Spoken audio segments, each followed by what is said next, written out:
आज स्वयंपाकाचा कंटाळा आला, त्यामुळे मी तुम्हाला आज एकदम चमचमीत अशी स्नॅकची रेसिपी दाखवणार आहे। तर हे आपण कोबू घेतलेला आहे, त्याचे आपल्याला हे अशी पानं काढून घ्यायची आहे। सगळे हे अशी पानं मोकळे करून घेतलेले आहे। आता याला आपल्याला स्टीम करून घ्यायचं आहे। स्टीम करण्यासाठी मी पाणी उकळायला ठेवलेलं आहे। पाणी उकळलं की यात आपल्याला 3 ते 4 मिनिटं आपल्याला हे पानं स्टीम करून घ्यायचे आहे। ते स्टीम होतं तोपर्यंत आपल्याला हे बटाटे आपल्याला शिजवून घेतलेले आहे मी, ते आपल्याला क्रश करून घ्यायचे आहे व्यवस्थित।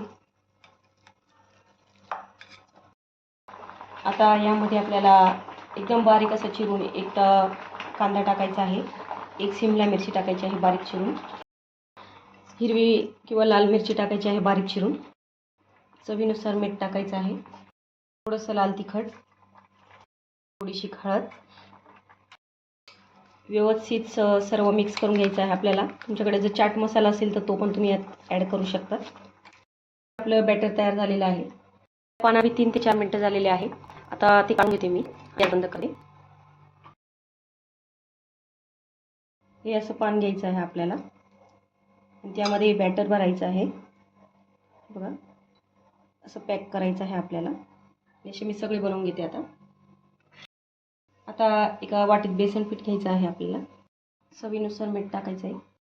हे बॅटर आपल्याला भिजवून घ्यायचं आहे। आता हे आपल्याला तळून घ्यायचं आहे।